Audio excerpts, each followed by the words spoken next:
So, welcome everyone to the Music of the Spheres, exploring the holographic profile of the gene keys with Stacy and I, Kathleen.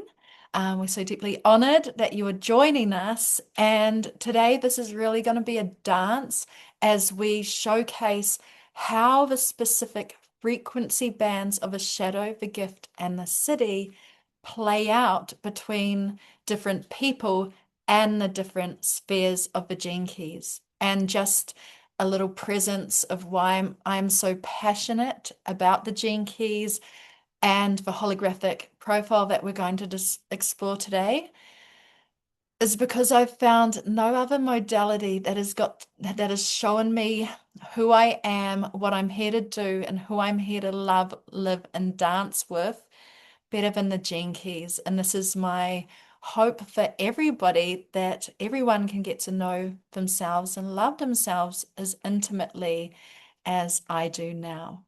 So with that, I'm going to pass it over to Stacy to introduce herself.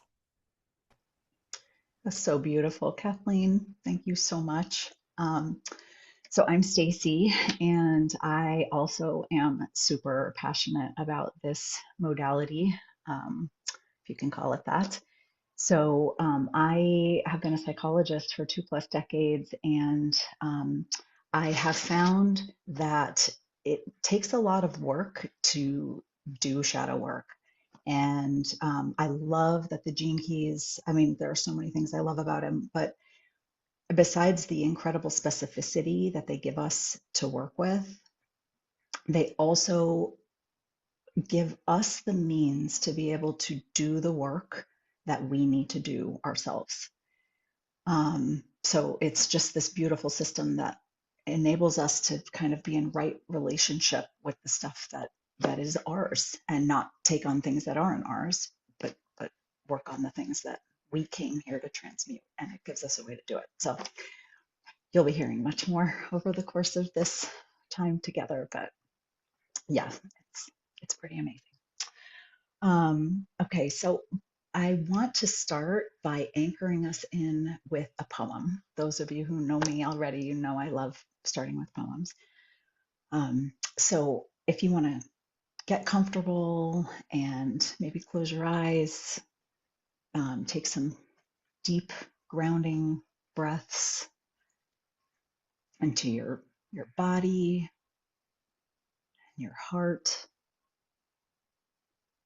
checking in on your mind, and just trying to bring some coherence and some slowing down to everything.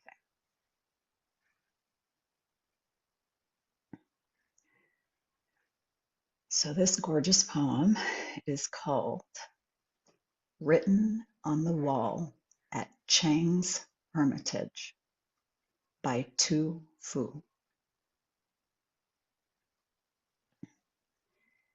It is spring in the mountains. I come alone seeking you.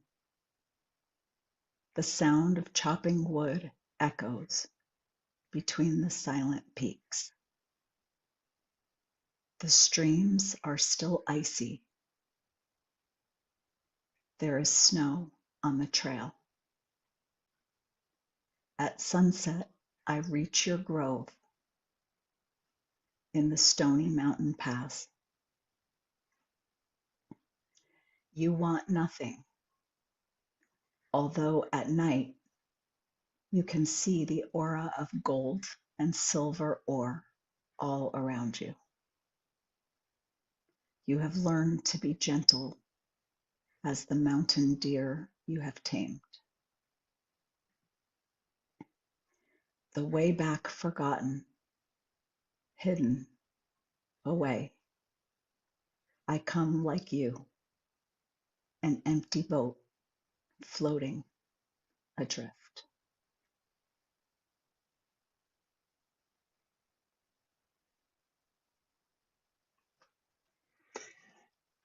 When you're ready, open your eyes. Thank you. I always feel so honored to read poems to people, so thank you for receiving that. And I feel like this is a good, this poem points to something that, thank you, Anne, that Kathleen and I, the metaphor for this class about the music of the spheres, part of how, when we were talking about this bonus class, I talked about this music analogy that I had recently come upon when I was spending time with some girlfriends who are also therapists and artists, and we were talking about how we would never know what we were going to talk about, and we would come together and have these incredibly deep, rich conversations. And I said it reminds me of like musicians, because I'm a music person and started playing music when I was a child. And I said it reminds me of musicians. Like you're working on your own individual instrument, but you're doing it so that you can come together with other musicians and all sound really good together. And that is a really important part of what we're doing here today. I really want to anchor that. The Gene Keys, actually, Richard Rudd just said this, I think, yesterday, but it's something I had already been thinking about myself, that this is not another system to help you self optimize. That's not what the Gene Keys are for. And Carl Jung is the person that I most have learned from as a psychologist, and he was in his chart. You could see he had a Leo sun, which is known to be very focused on the self's experience, but he had an Aquarius rising, which is in polar opposition to that Leo, and which is all about the collective. So Jung was really clear on that as well. That we're not just doing this to be our best selves or better than others, or trying to shine more brightly than other people. That's actually exactly not the way to be thinking about it. So this also came to mind as a good thing to help sort of anchor this point in even more. I have a beautiful oracle deck that is, it's this one called the Enchanted Wheel Oracle deck that my dear friend illustrated. And when I did my birthday reading for the year, I pulled, there was a card for the center. And this was, so it's this like the center of the year for me. And I pulled this one. It's called the Song Thrush. And I want to read you a little bit about the description because it struck me as being really relevant to what I was just talking about with the musical analogy. So here are some of the things it said in the description for the song thrush. It said, the beautiful song thrush is a small speckled bird who loves to sing. These feathered friends, known for their unique voice and song, are said to sing the song of life. I love that so much. They sing the song of life. This unique song is referred to as a sort of poetic expression, having been written about by famous authors as a source of inspiration. This message is an activation of your unique expression and an invitation to begin to sing your story into existence. And again, I love the thought of these little birds. There's a whole chorus of other animals that are piping in, and these little birds are singing their unique song. And it strikes me as such a beautiful metaphor that I wanted to just anchor us in with that said. So I'll pass it back to Kathleen for thanks Yes, for some thank you more. so much, Stacey, for just anchoring us into our hearts. Because as we explore the holographic profile today, we're not inviting you to do it from a mind, do it from the mind. It's dropping into the body and just receiving and feeling and noticing what arises for you. And with that, we're going to be sharing three charts that all have the same activation sequence keys, which I will get into when I show you the chart. But the charts that we're showing, one is myself, one is Einstein, our beautiful Albert Einstein, and one is Trump. And there's a core similarity between these three charts in that we all have these four specific keys of the gene keys. And what this means in human design, it's called the incarnation cross. We have the incarnation cross of Eden.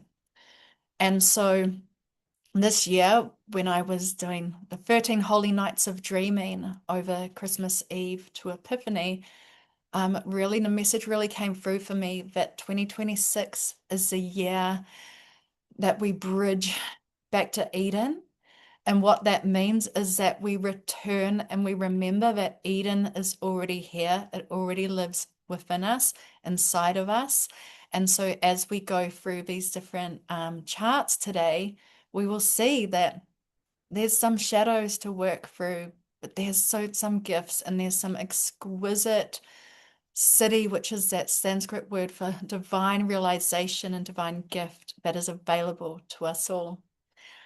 And so, just also would love to share a little synchronicity of Albert Einstein and music, in that my daughter was learning violin a few years ago, and the Suzuki method, and Suzuki was this beautiful Japanese man who his philosophy is that everyone can learn music. And actually, Stacy, I'll just invite you to just drop in because you have a personal experience around Suzuki. Thanks, Kathleen. So I also studied, it was Suzuki was especially famous for piano and music, and I played piano and started playing under the Suzuki method. That's who I learned through too. And this is actually a picture of my piano teacher. Her name was Ginger Johnson, and that is Dr. Suzuki next to her. So just a funny synchronicity between us around music. And so, why this matters is that because while living in Germany in the 1920s, Suzuki met Albert Einstein, who was an amateur violinist with a deep love of music. And I have a little quote here that I just love us to anchor into, and that seen Suzuki sort of seen Einstein as both a scientist and a musician helped Suzuki recognize something essential. Ability is not a mysterious gift possessed by a few, but something that grows through environment and experience. And so, with that, I would love to show you dear Albert Einstein's beautiful chart, his profile. Here we go. So this is a holographic profile. It is available to everybody for free. You just need to put your birth data in. If you don't have your time of birth, that's okay. There will be some different nuances, but like the core, you will still be able to receive the core. And so this Stacey and I are going to be dancing between the different spheres today and what they represent. But let's start with the sun. So the sphere of your life's work is the sun. It's a conscious sun. Our life's work is what we're here to shine. It's not a destination. The sun will shine every day of our entire life. So we will be like emanating the sunshine, and sometimes we may be like hiding from the sun. We may be in the rain clouds. And so the sun for your life's work is represented through three frequency bands, which we call the shadow, the gift, and the Siddhi. And so life's work in regards to the shadow frequency of Albert Einstein that I really see, and I'm going to actually be talking, I'll just share actually, going to be talking through Albert Einstein's chart through the gift and genius frequency. We'll come to my chart for the personal experience of these keys because I share the same. Then we're going to come to Trump's chart, and this is not to be polarizing or political, but we live in a world where we experience shadow frequencies for ourselves and others, and this affects us all on an individual level. So, again, not to be polarizing or judging anyone else's profile, it's not about that, but just to showcase how these different frequencies can play out between different charts, but still having the same keys.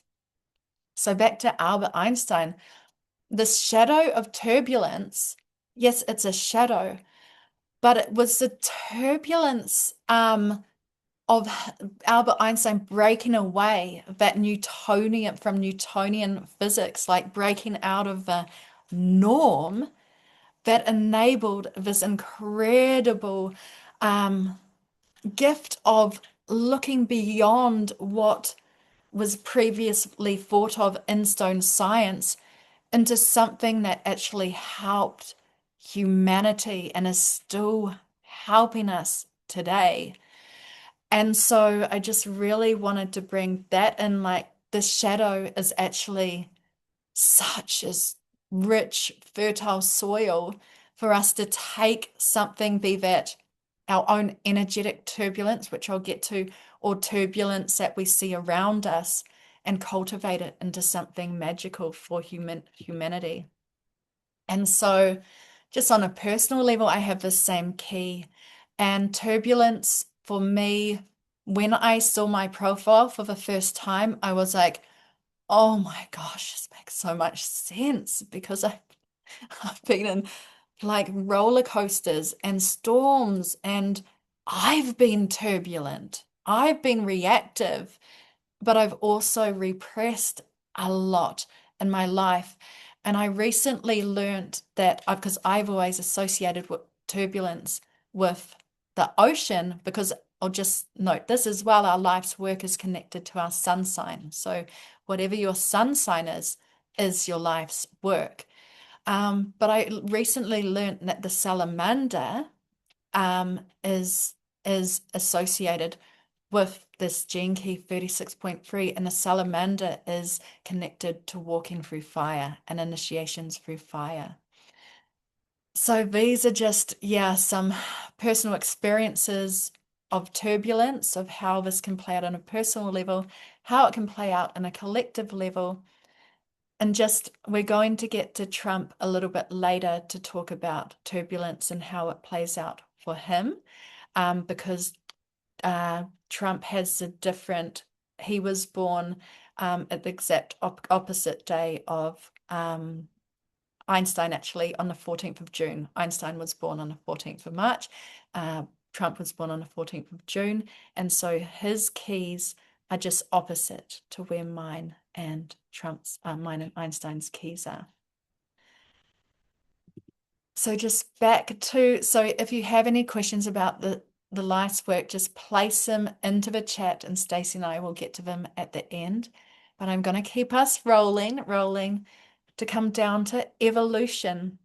And so evolution and life's work, these are intricately connected. They're what are called programming partners in the gene keys, and Stacy is going to go more in depth about what this means. But essentially it means that turbulence and conflict, they create this tension, this friction together, as does diplomacy and humanity. And then the highest emanation of these keys, compassion and peace. And so where I see conflict and that was going with, Einstein breaking through from these Newtonian physics, it was a conflict.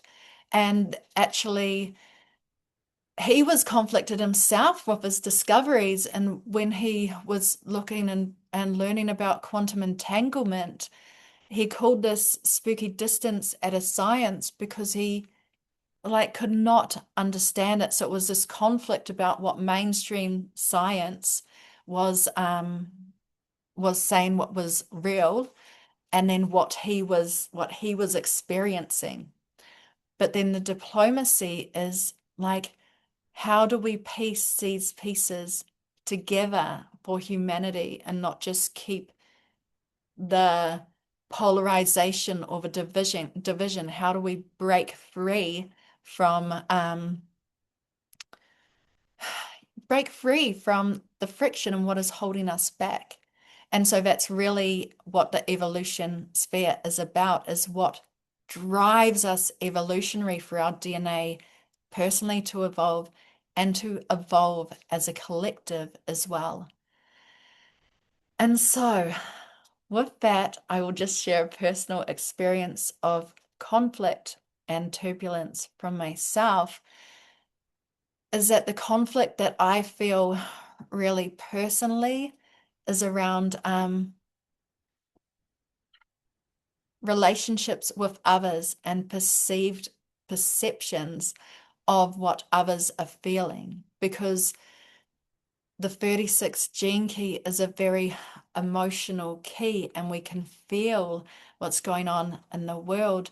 And then we can feel like when there's a conflict of energy or discrepancies in the field with others' emotions. So, conflict for me has been really about discerning like what is mine and what is not mine, and what is that got nothing to do with me.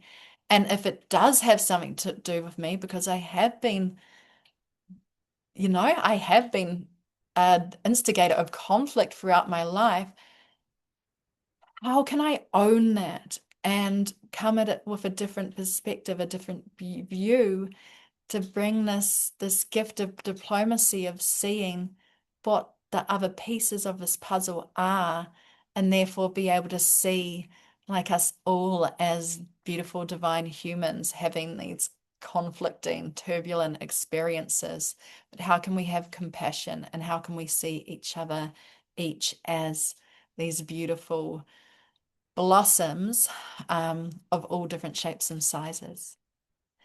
So I'm going to pass it now to Stacy, and she is going to move us into the unconscious realms.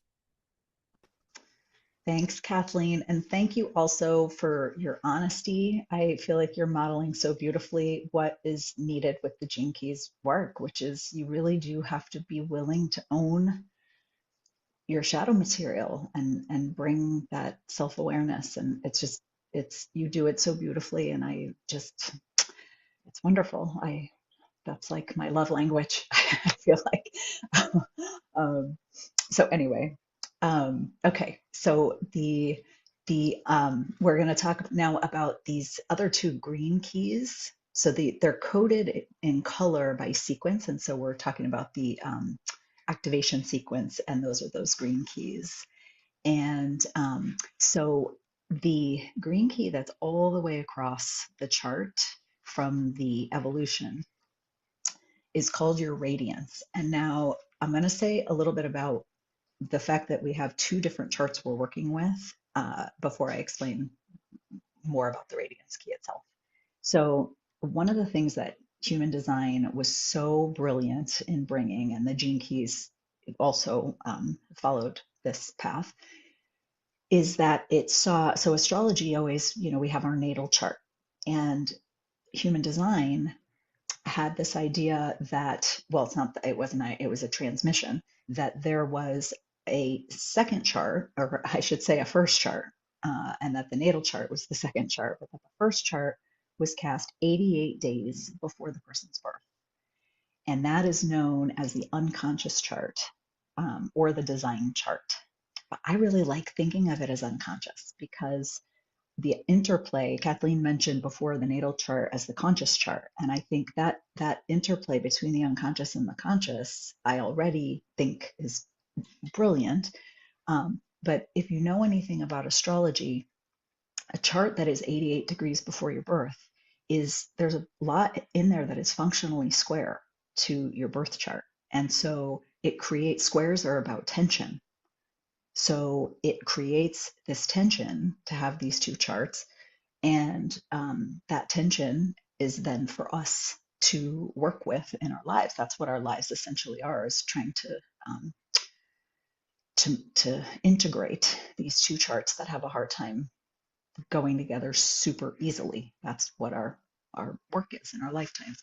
And it, the idea of programming partners that Kathleen was mentioning before comes also brings up this same concept, because the life's work key is your sun sign, and then the evolution key is directly across from your uh, life's work key on the zodiac, polar opposite to it. So again, polar oppositions like squares make us have to work to reconcile things, and that's where all our efforts to balance. You can really see that when you have these two charts that have kind of interplay that they do. So now that said, this key that's on this side of the chart is known as your radiance key, and that is your unconscious sun. So that is where the sun was 88 degrees before your birth. And that key, you have to have this is what's known as the pathway of breakthrough that goes from the evolution to the radiance key, meaning because it's an unconscious key, you have to have some kind of a breakthrough in order for that material to kind of break through into consciousness. And I'm trying to think if there's anything else I want to say about that particular key.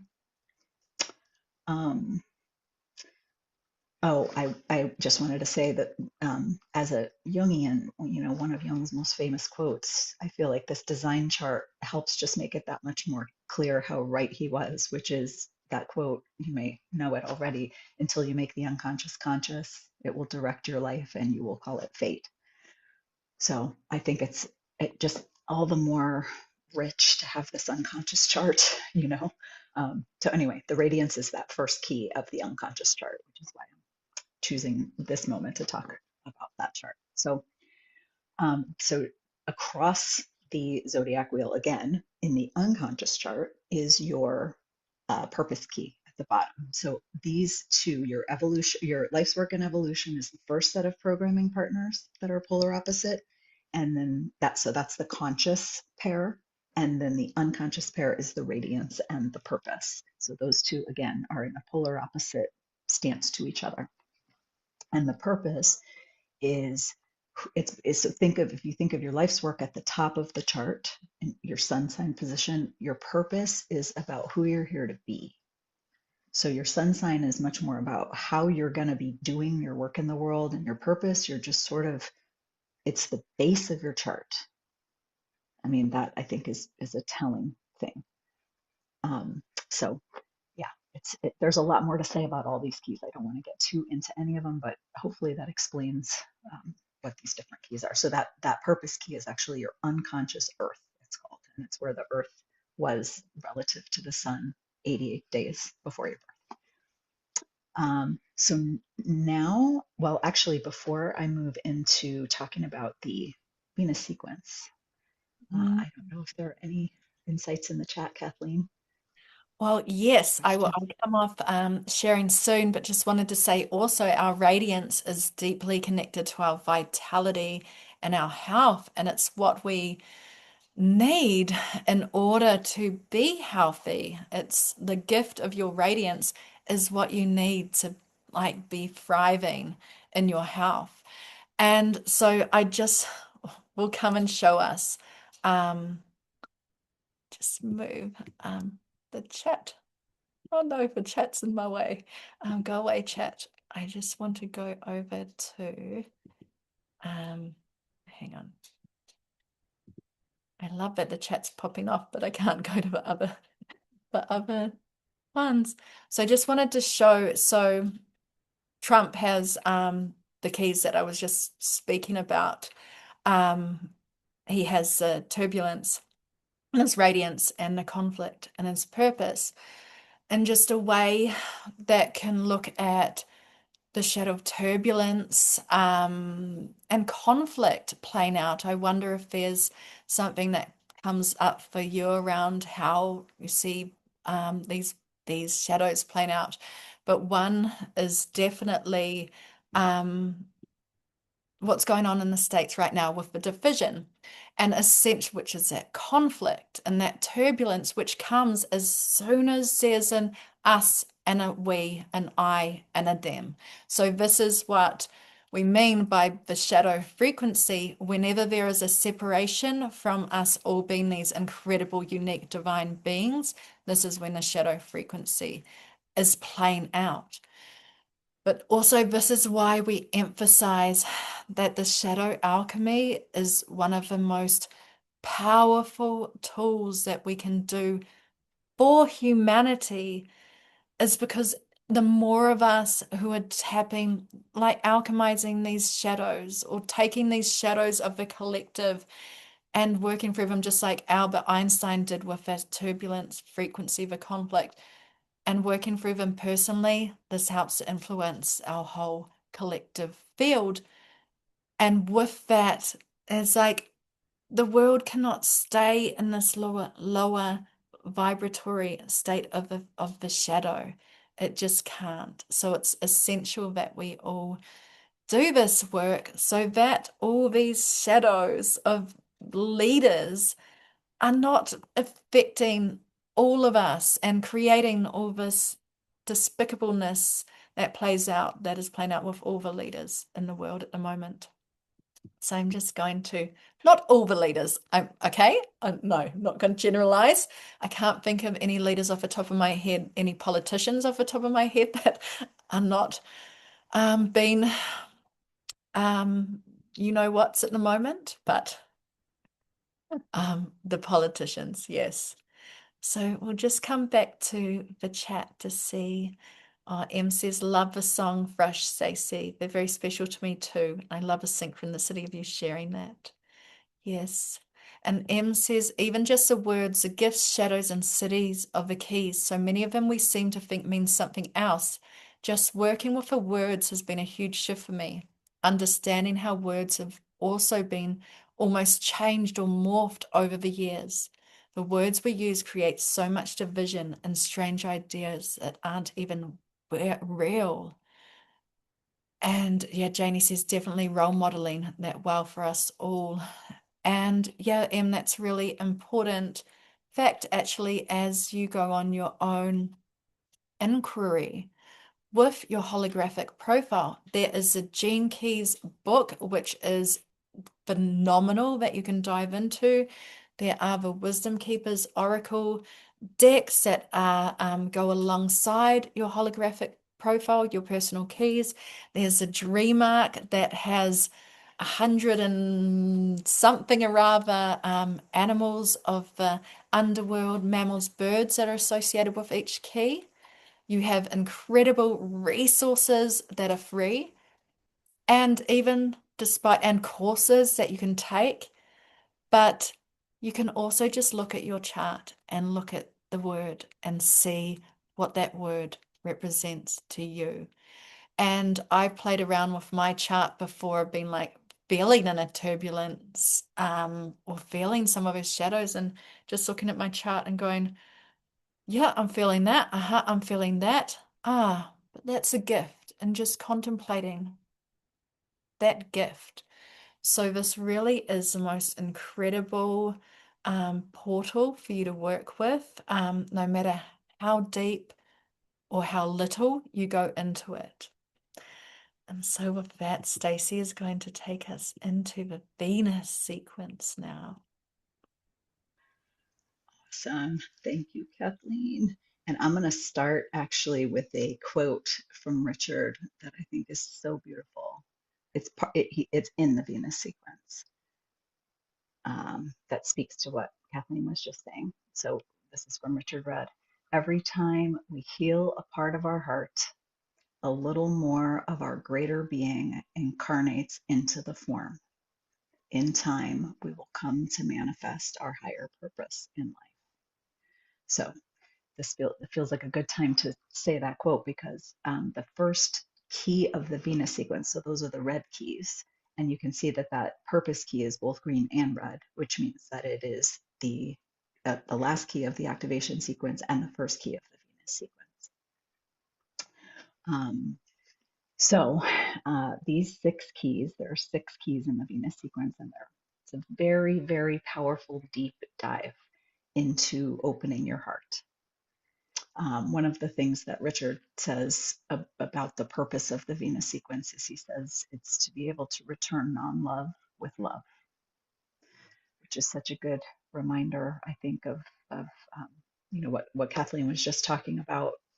What we can do is theoretically at least learn how to do that. No, I say that joking. I think we can learn how to do that, but I think it also can be very, very difficult and I think we're really being tested to move in that direction right now because, otherwise we're going to go down, and this is the other path.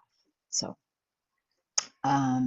okay, So this key that is the second key in the Venus sequence. So the purpose key is the first one. The second key is called your sphere of attraction, and it is taken from the moon sign in your unconscious chart. And it's what we are drawn to transmute in this life. Like we are attracted to that because we are trying, I mean, all of our keys are keys we're trying to transmute, but we are attracted to that particular arc in order to transmute it.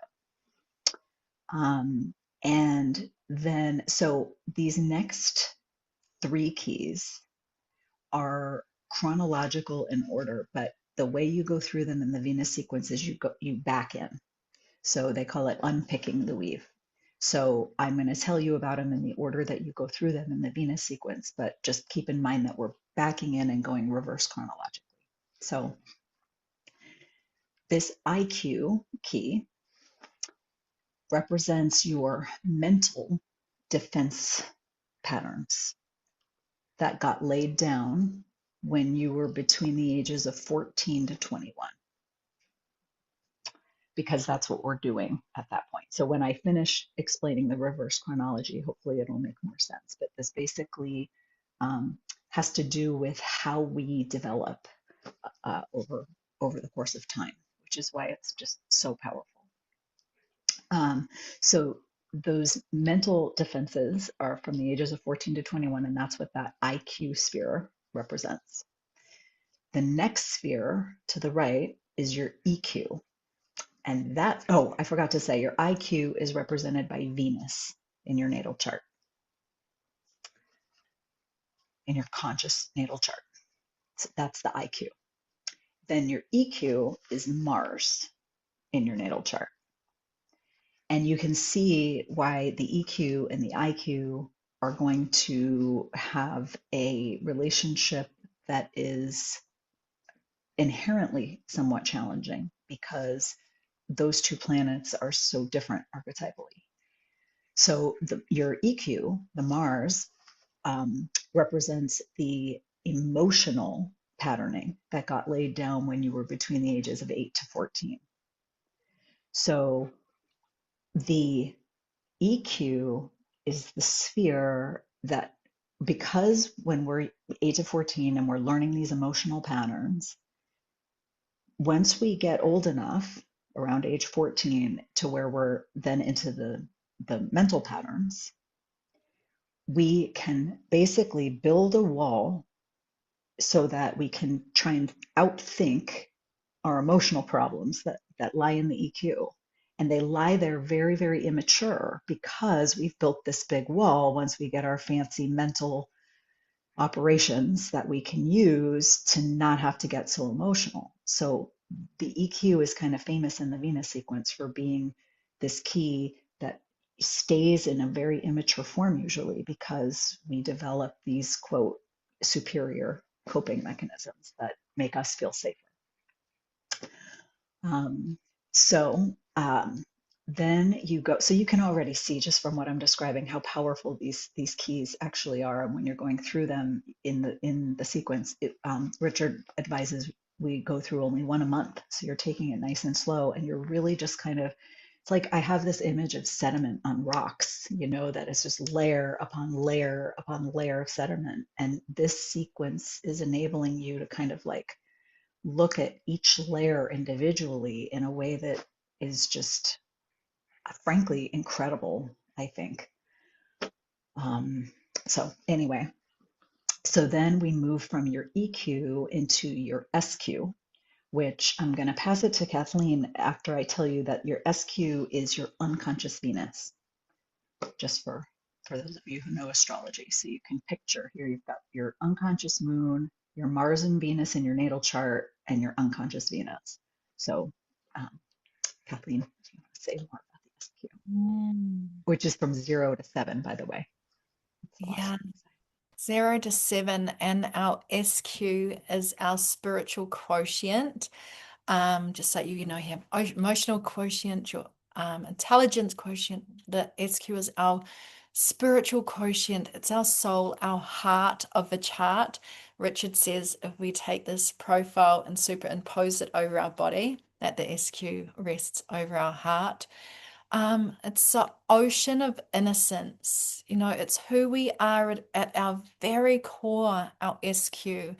And Richard Rudd says that SQ is the only sphere that does not have have a shadow, actually. So we just cross out that shadow when we get to the SQ because it's that child, that innocence of that child from between 0 to 7.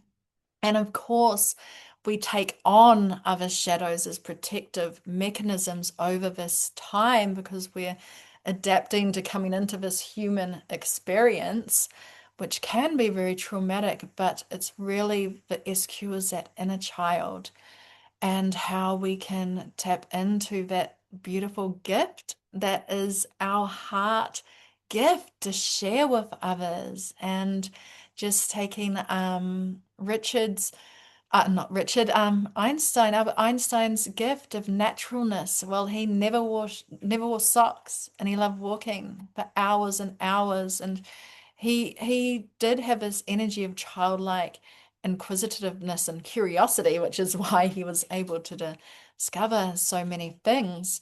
But I'd love for Stacey to just share because you actually have Gene Key 10 very present in your chart. So do you have a personal experience of this Gene Key? Yes, I have Gene Key 10 twice, actually, as did Carl Jung, for what it's worth. But so Gene Key 10 has the shadow of self-obsession, and the gift is naturalness, and the city is being.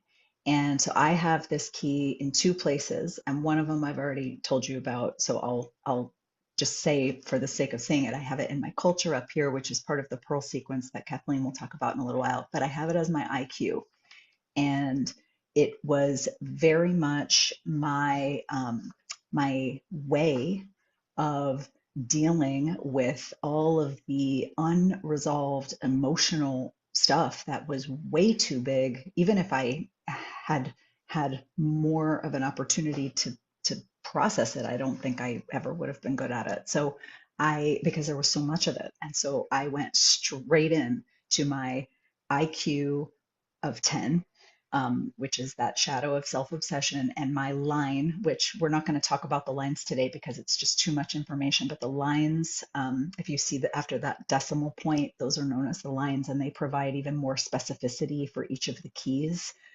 Because they're a matter of the degree, the exact degree of where that planet was. But for me, I have a 5 line, which is the keynote is called the practical mind. So I just learned and learned and learned and learned and became a psychologist because I thought that if I could just understand it all from a mental place, that I could get through it without having to circle back to the unresolved emotional stuff. I mean, that wasn't like conscious. I wasn't thinking of it that way. But looking back, that's exactly, I mean, that's what we all do. That's what this sequence says we all do, is not circle back. Until we go to do this very consciously. So anyway, I very much resonate with that shadow of self-obsession. It kept me very hidden. That's another thing I will say. Because when you're obsessed with learning, you're not, that kind of takes you out of the game. So it can be a pretty dangerous shadow. Funny thing though, funny coincidence this morning. So every morning I pull cards. I have an ancestral altar with 2 different decks. I have the Wisdom Keepers deck and then that Enchanted Wheel Oracle. And this morning I always ask just what card will serve me most today, what gift. And I pulled naturalness. This is the card for the gift of naturalness. So I thought, well, how perfect is that? That's my only key that I have 2 times, and I have worked with this gift a lot, and it helps me get out of my head and not over prepare in ways that would bore you and not be what's needed. So anyway, yeah, thanks, Kathleen, for letting me share about that key that I've learned to love. When I first saw that shadow, I was like, "Whoa," but I have learned to really love it. Yeah, thanks. And that's really that tenderness that we can bring and non-judgment. And even if we do judge it, like how can we bring that non-judgmentalness to the judgmentalness? It's like just just one step at a time because some of these shadows are very can be very triggering and people can be put off the gene keys for this reason. They're like, corruption, I don't have corruption, and like self-obsession. But it's like it's beyond, it's what's beyond that word. And if you're being triggered by that word, what is behind that triggering? Like what is behind that? But now, yeah, you're going to tell us about the core wound, Stacey. So this core wound is so, I mean, when you go through the Venus sequence, at least this was true for me, I just kept being like, oh my God, just my mind was so blown by just meeting these parts of myself, and each one felt so resonant. And I didn't think anyone could feel even more resonant. But by the time I got to the core wound, so the core wound is your unconscious Mars, for if you're tracking what it is in the chart.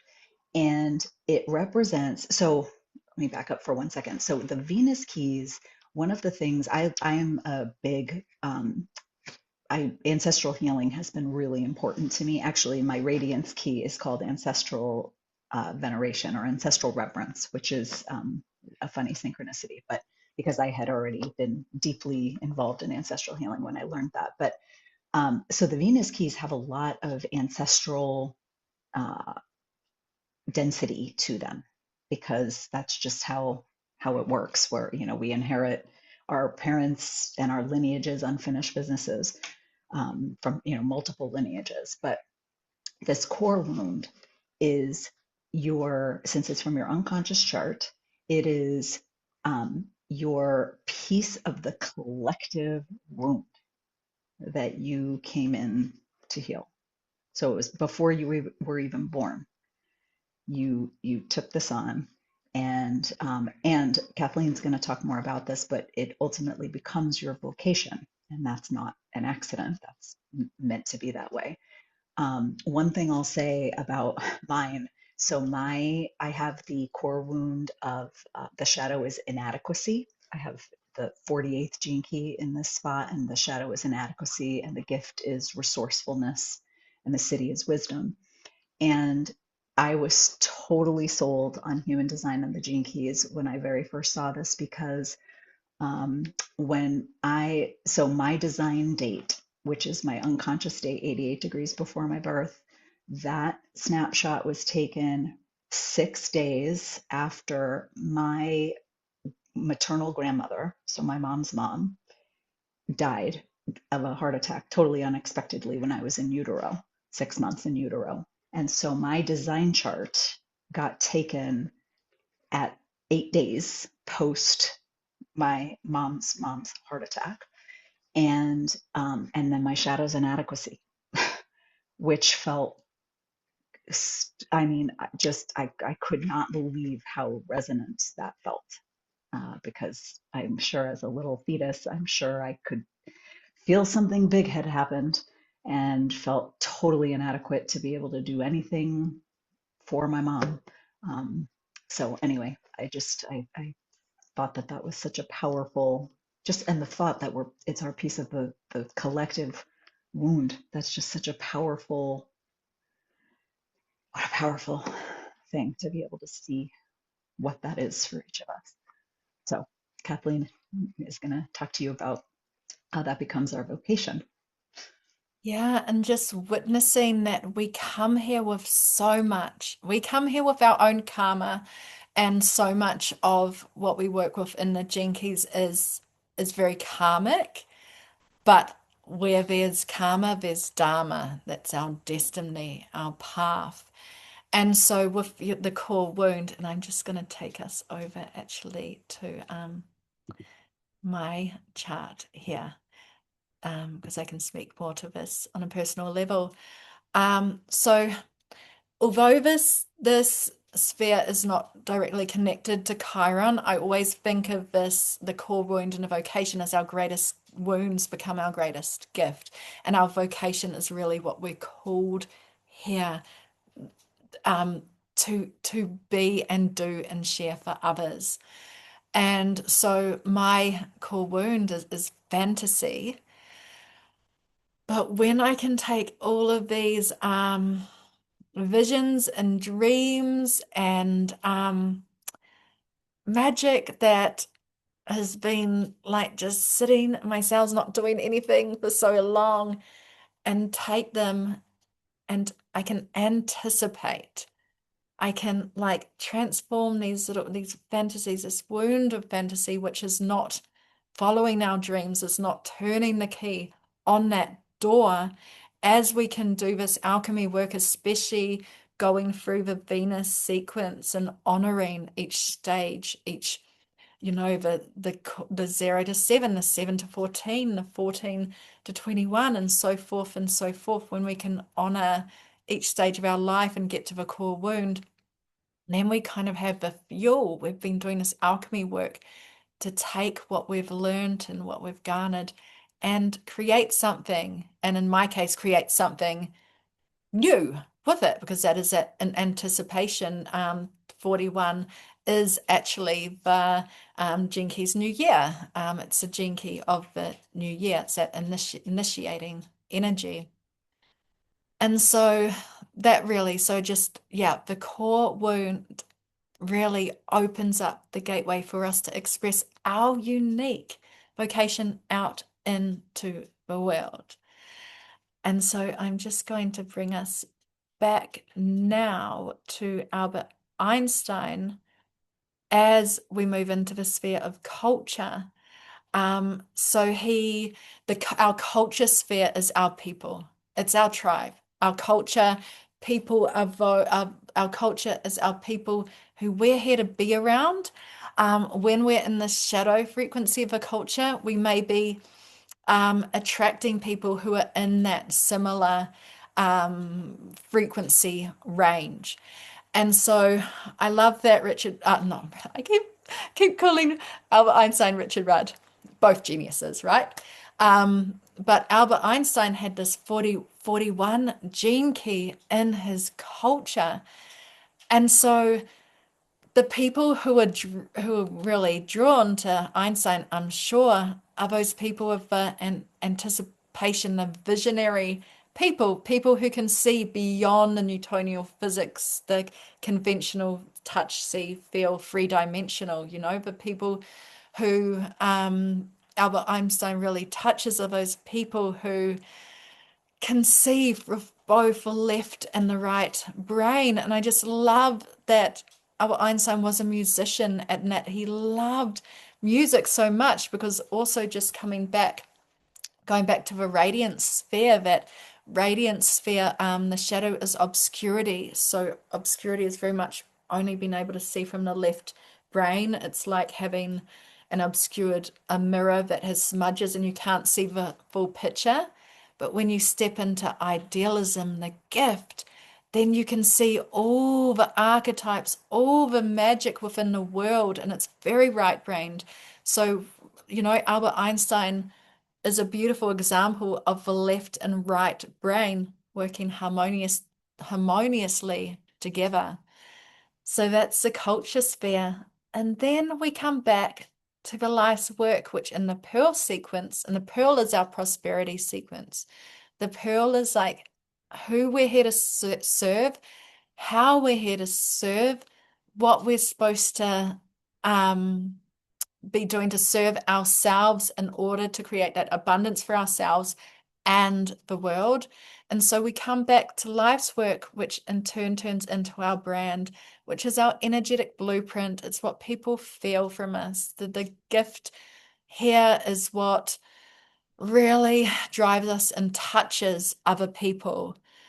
And so, yes, Albert Einstein, the gift of humanity, and just speaking from a personal experience as well, is humanity is what drives me. My love of humanity, my love of the music and the art and the magic that can come from the most desolate of places. The wildflower grows from the cracks. I love humanity and that we can be in the absolute trenches and find laughter and love.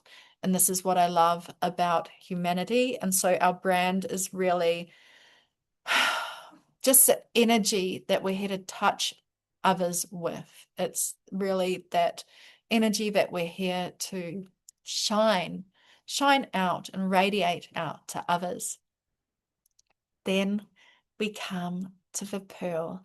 And I realize we didn't stop for a chat after the Venus sequence, but we will have some space for some like chat. And if you'd love to be courageous and come on screen, we will open up that for you as well to share any insights or reflections or your own, gene keys. But the pearl is a culmination of all the other spheres. When we get to the pearl, this is like how we're here to serve. Um, no, no, not how we're here to serve. This is how we're here to be in the sacred receptivity of the universe. So, as we are in full, beautiful service, and it doesn't mean we're not going to be in the shadow frequencies. It's not about that. We may be up and down. And Richard shared the other day that he sees the city as being in the middle. So, the city is not something that we have to be perfect in our gift to reach. We can have these spontaneous, beautiful glimmers of the city. But the pearl is when we're in and we've been, working with that shadow and cultivating the gifts from our whole sequence, then we naturally prosper. And some of us are meant to be prosperous in many different ways. I'll just briefly speak to the lines here, which Stacy touched upon earlier. Is like some of us are here to be very simplistic. We're not here to make much money at all. That is our, and not out of a poverty or a scarcity mindset or a poverty vow or anything like that. We're here to receive and give prosperity in the simplest of measures. Some of us here, like if you're line free, you're here to shine for others what is possible, like through that. Having a beautiful car, for example, some people are here to like showcase that level of abundance. And then Stacey and I both share the pearl, which share line 6, which is nature. And I'll let Stacey come in and share a bit about that. But nature is the line 6 is really like going beyond the money and seeing what's beyond the money. And one of my greatest passions is energy currency. So especially like how can we create a new frequency, a new monetary system that's based on heart and soul and not just the system that we're dealing with right now. So I'll pass it over to you to just talk about the line 6 pearl, Stacey. Thanks, Kathleen. And yeah, just really quick too. The pearl is your conscious Jupiter, the Jupiter in your natal chart, and then the culture is your unconscious Jupiter. And so yeah, Kathleen and I both have 6-line pearls, which is not a small coincidence, I don't think.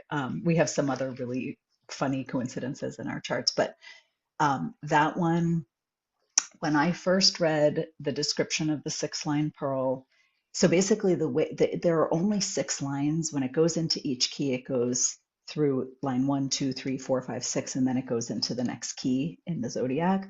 And so the 6th line is always, and this is the only 6th line in my whole chart. Kathleen has a bunch of them, but I only have one, and it's in the pearl.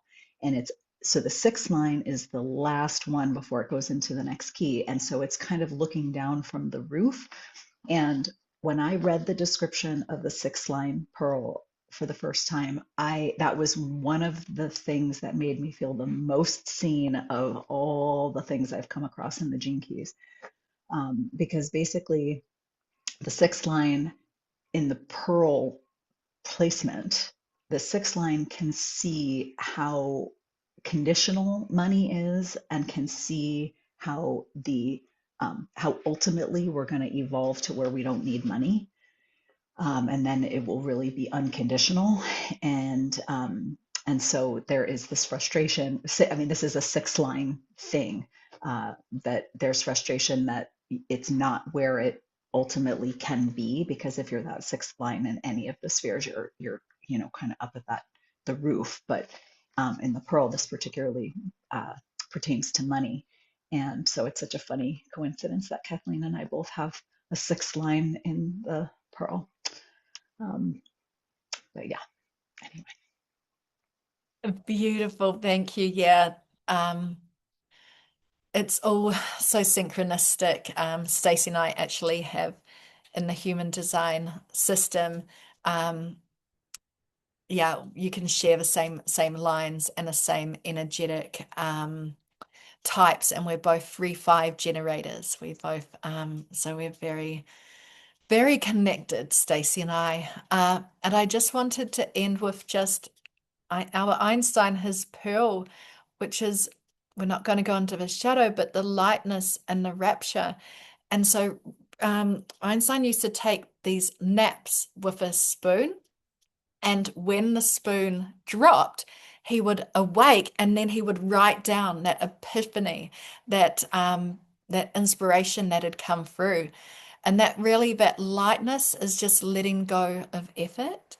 And that rapture is that, wow, that incredible, beautiful inspiration that drops in. And then his service to the world was essentially gifting us the to see beyond the 3D. And I mean, also just honoring Albert Einstein, the shoulders upon whom he stood, the shoulders upon whom many have stood upon Albert Einstein's shoulders hereafter. This is what's possible. Geniuses that we see throughout the world are not separate to us. They have just come with this dharma or this karma that each of us have, but we have this incredible tool for the gene keys to each and every one of us step into our genius and share that and prosper through it, be in the culture of people we want to be around, just be living our beautiful gifts and vitality that we're here to really be, share, and do. And so this is just why we're just so passionate about the gene keys. And so going to open up this space now. We'll read some chats, but if anyone would love to just come on the screen and share anything that's come through, you're welcome. Just a note: we are going to share this class of Music of the Spheres publicly. So if you do come on screen, it will just be maybe seen by a few more people. So just inviting anyone if you'd like to come on. And By also, the I just way, want to JD, say, ooh, I'm so sorry. sorry. Go ahead. Go ahead. Go ahead. Yeah, I just went on the Gene Keys website and checked my this part. Like, I was trying to follow your all the explanations that you gave, and it's so much that I have to go through the replay again. But at least, whatever I got from my Gene Keys explanation from there, it is so on the point, to the point. I just don't know what to say. It's like magic, unfolding. And somewhere you mentioned, somewhere the subconscious or unconscious, like connected to the subconscious moon or something. So it's so profound. So yeah, it really makes a lot of sense. And I also am deep love with poetry, so I just wanted to add that as we began with poems. So it really touched my heart. Thank you. oh, thank you so much for that share, Pradita. And yes, this is why we love the Gene Keys so much, is because they're so metaphorical. They are magical. They are like poetry in motion. And yeah, there is so much to share about them. So it's beautiful that you're just taking what landed for you, just taking what lands for you and then coming back to it. Or, when you go onto your free profile, you have a free audio transmission from Richard about your life's work. So yes, Em, come on in. Yeah, thank you, Kathleen and Stacy. I mean, I've had my profile for a while, but you've just added another layer, which I love this because there's just so many layers. It's like a never-ending gift. It just keeps giving. But I just wanted to share something profound about mine is that I have in my radiance, my shadow is victimization and I've got freedom. So that's that 55 gene key, which is the dragonfly one. And so what I really realized is that I lived most of my life feeling like a victim. Like a victim, I couldn't understand this world. I couldn't understand why it was like it was. And obviously now with this beautiful gene key coming in with the dragonfly years and, moving from that nymph to this beautiful magical creature that is the dragonfly, everything makes sense because I wasn't meant to fit into the world. And even though I did feel like a victim and I went through it quite small, what I've also realized, and this is a little bit about human design, but that one of my lines is a line 6. And so for anybody out there who feels like they're late or they haven't gotten this sooner and whatever, the line 6 is all about the first 30 years are like trial and error and trying and what works and what doesn't work. And then you have like the next 20 years where you observe and you look at what other people are doing. And only at like age 50 do you actually start stepping into what you're here to do. So funnily enough, I mean, I'm getting full body goosebumps.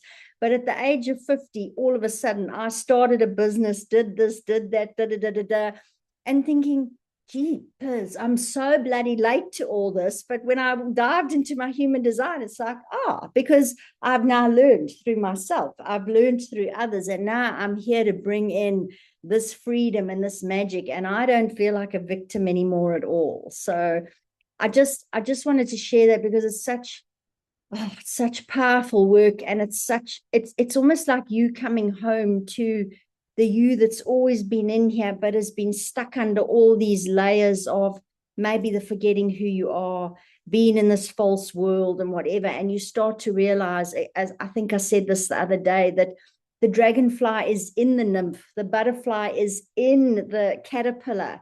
It's not something other emerging, it's just the true you emerging. And that's what this work does. I don't know, it literally does unlock your genes and your memories and whatever. So thank you for sharing this, because I think everybody who's here is obviously at the time where they need to start diving into their keys. This is not an accident. So thank you. Oh, thank you, Em. And yes, for those who don't know about the dragonfly's dream, we have these incarnation crosses, like I said at the start.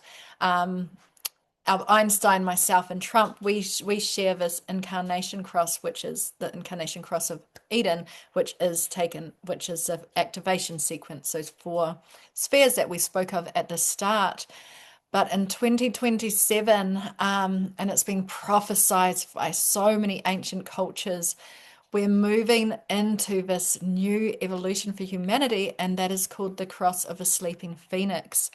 And Richard and gene key 55, which Em just spoke about, is that gene key that moves from victim to freedom to freedom. And so this is what's available to us as we do this gene keys work, is moving out of that drama triangle of victim, perpetrator, and rescuer, freeing ourselves from these limitations, and essentially just, moving forth with this evolutionary coding, which is within our DNA. And, so far humanity's only been operating from a very minuscule amount of a potential of our DNA. So thank you for bringing the dragonfly in, Em. And yes, Sonia, Sonia. before you pop in, I just want to say, I have the 55 in my sphere of attraction, and you just reminded me of one of my favorite Jung quotes of all time, which is, "Only what is truly oneself has the power to heal." And I feel like that is the thing that's so powerful about the gene keys is that we're actually, it's like we get drip fed our own medicine that we need. That's so you just, I had not thought of that quote in relation to this until just now. And so thank you so much for bringing that up. It really resonated with me. Thank you, Sonia, for waiting. Sorry to pop in. No, no problem. The synchronicity that I wanted to share is I read a poem by John O'Donnell, and the line in that poem is the title of what you called your course. It's what drew me to do this course, and it's called The Compass of Your Soul. And so I just thought I'd read that line, if you don't mind. It's called, "The journey can become a sacred thing. Make sure before you go, take time to bless your going forth, to free your heart of ballast, so that the compass of your soul might direct you toward the territories of spirit, where you will discover more of your hidden life and the urgencies that deserve to claim you." That's just a part of that poem by John O'Donnell for the Traveler. Oh, And of course, I've been drawn into the human design because somebody at work told me about it, and then someone else um, mentioned it. I thought, I'm not going to look into this, and then I saw your course, and I just came from actually a Zoom call earlier today with a woman who I had been in a group with previously, and she's now a quantum human design, I guess, counselor. So I was asking her, what's the difference between quantum human design and human design? So anyway, this is the sea I'm swimming in right now that I have to still unpack, but I'm grateful for being able to join. oh, and thank you for being in the sea with in this beautiful ocean with all of us. Yes. Uh-huh. Um, actually, I just love to bring in, I was in a beautiful call this morning with an astrologer called Kelly Hunter, and she was talking about Salacia, who is actually an asteroid. And she is a goddess of the sparkles, the shimmers on the sea. She's very connected to the salt in the sea. So just, yeah, bringing in all of those sparkles and shimmers on the ocean, and how I really see the Gene Keys is like in the shadow, we can feel like we're in the depth, the deep of the ocean. But as we rise up, we see those shimmers, that the sun dancing upon the waves. So there's always that light. There's always that light at the end of a tunnel. Yes. And Kathleen, that reminded me of I from your course, which everyone here knows about and was in. I actually recently I saw the sun shining on the ocean, and I was thinking of your course and thinking of how it was like fire and water dancing with each other. You know, that it seems like they would not get along as well, but the shimmer, which is like the most breathtakingly beautiful thing ever, was like them dancing. So it's just funny that you just put it that way because I was just thinking that recently. and that is the magic of us being able to be in our right brain, our left brain, the magic and the structure and the beautiful gifts of logical and analytical, all of it together. We're not isolating anything. Christina, I saw your hand up. Would you like to come in? Well, sorry, really noisy out there, and I was putting my hand up and down, up and down. Anyway, I've been I guess experimenting with human design and gene keys for 6 years, so it's been a labor of love, I guess. 1-3 projector, so from the human design world, and then coming into the gene keys and finding it just so poetic was something that really helped me to get my voice back. So that's one of the things I wanted to share. I think I've done like every single one of the sequences about 4 times, so I'm a little bit, I guess, my IQ addiction coming through. So I just wanted to share that. That was it. And how much I love it and how much I've grown as a being by facing all the shadows that have been prevalent. yeah, it helped me to get back my voice. I was more in the repressive mode rather than the reactive mode in regards to the 45. So, yeah, getting my voice back has been wonderful. Thank you, Christina. And Christina is a dear fellow Jinkies guide here in Aotearoa, New Zealand. And we've spoken it would be amazing to have an in-person Jinkies gathering. So you're all invited when we do that. And yeah, just bringing it in the voice as well, Christina. When I saw my chart for the first time and my purpose, part of my purpose is very heavily to do with a voice. It was something that I could not unsee. And so I've been on a big healing journey with my voice in order to be here with you today. But it was actually seeing it in the gene keys that I was like, oh boy, it's my purpose. I can't turn that off now. I've got to do it. So it's the gene keys are a part of our DNA. And we have all of the 64 gene keys, but what we can do when we travel the golden path is to get to know these keys that are illuminated through our planets, through the date of our birth. And then, we've just shown you the golden path today, but there's actually the star pearl, which then goes into our Uranus and our Mercury and our Saturn. And then Richard is still evolving this work to bring in Chiron and Neptune and Pluto. So, it's this beautiful body of work that keeps evolving. So I'm going to pass. Christina, sorry, Kathleen. Oh, were you just going to pass it I to was me going to anyway? pass it back to you, I Stacey. just Perfect. I wanted to speak to Christina's share. I'm so glad you brought that in about the voice, because I think that is one of the, the Pearl sequence is about bringing yourself out into the world. And I think that is really some of the most important healing, because we can, learn all these things and stay really hidden. And that doesn't help our world the way that it does if we can feel safe enough to use our voices, to find them and use them. And so I so appreciate that you brought that in, because it feels like really that's what this work is so about. It's why I think that song thrush description spoke to me so much, because we're here to sing the song of life, and when we have so much fear that keeps us from doing that, which I think is pretty much all of us, right? I think so many of our shadows keep us from showing up in ways that I think our souls intended to show up. And so just really glad you brought that in, because I do think that's one of the specific things that the Gene Keys really does help, heal that wounding around being so scared to sing your unique song. So thank you so much for naming that. And Stacey, we just have something to share about the Venus sequence. Would you like to drop that in? Yes, thank you so much. So Kathleen and I have been dancing, leading a companion group for the activation sequence, while the Gene Keys larger collective is on this giant retreat.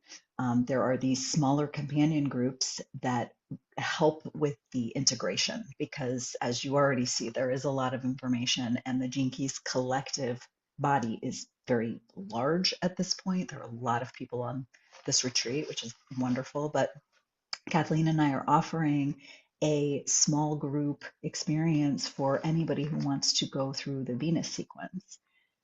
That sequence will start in June. So right now we just are, you can join our waitlist if that calls to you, but we would warmly invite any of you who want to join us for that sequence. We would absolutely love to guide you. And Kathleen just put in the chat the link to join the waitlist.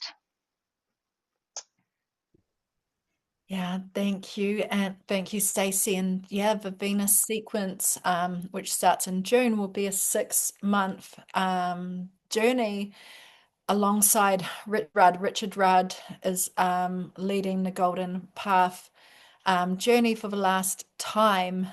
So the retreat is where he is coming in and bringing in all of these new wisdoms and teachings into the golden path journey, as we journey each month through our specific our specific key and line in regards to each sphere.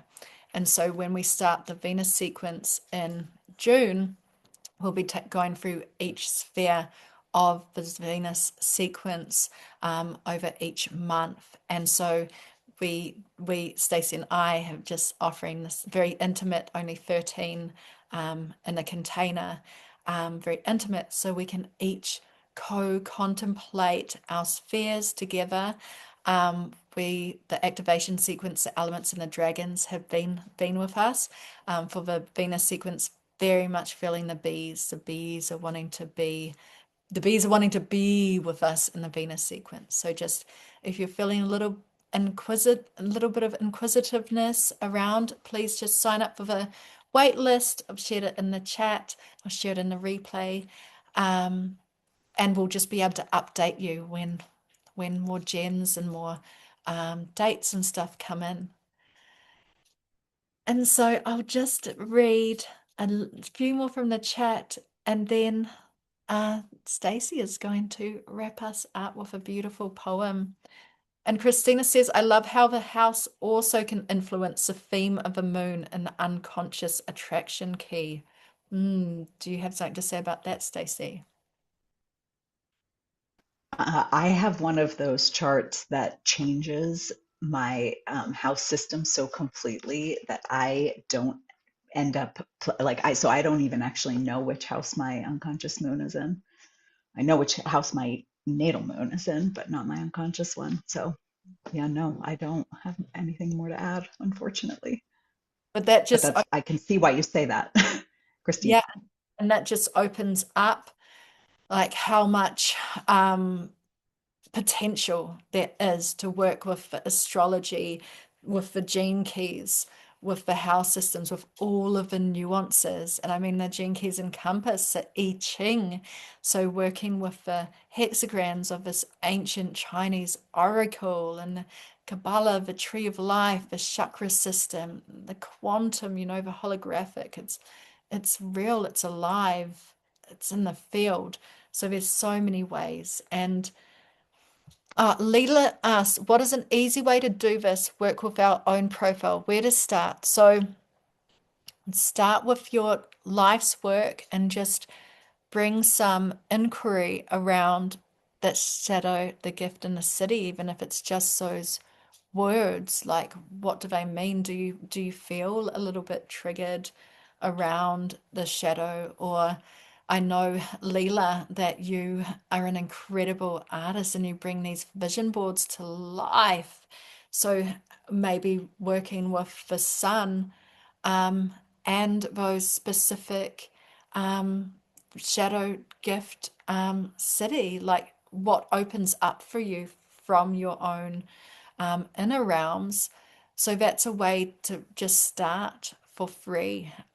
Just start for free and just see where that journey takes you. And maybe you want to be rebellious and not start with a life's work. Maybe there's just a key that is singing to you and you're really called to that key, that sphere.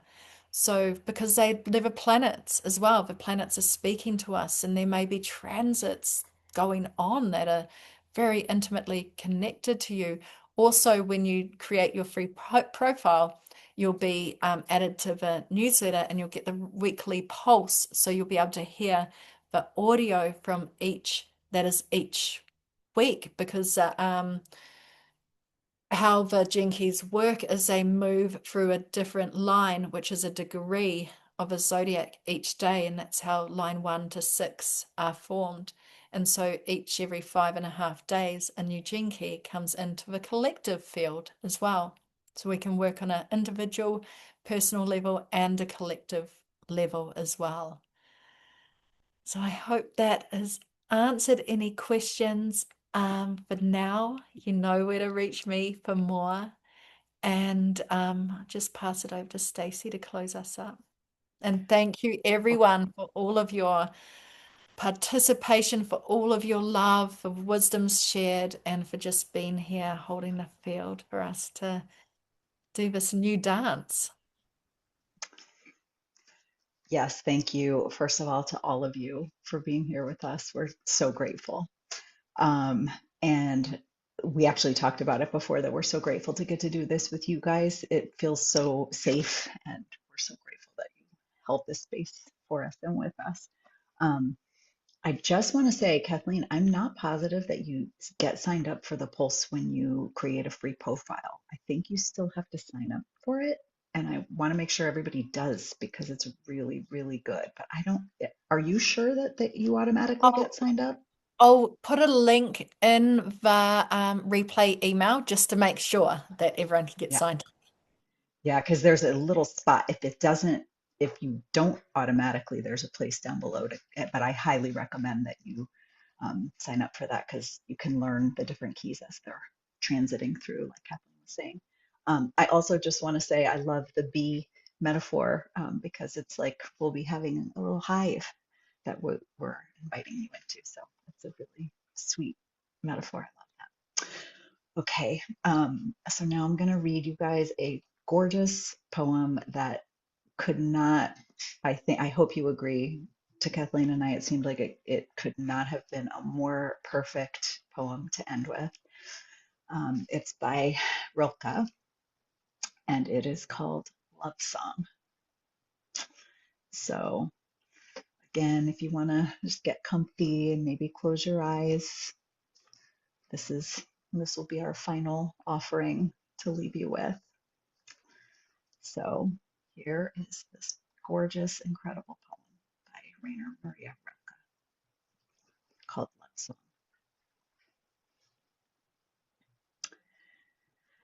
How can I keep my soul in me so that it doesn't touch your soul?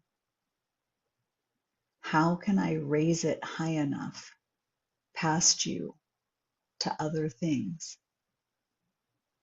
I would like to shelter it among remote, lost objects in some dark and silent place that doesn't resonate when your depths resound. Yet everything that touches us, me and you, takes us together like a violin's bow, which draws one voice out of two separate strings. Upon what instrument are we to spanned, and what musician holds us in his hand?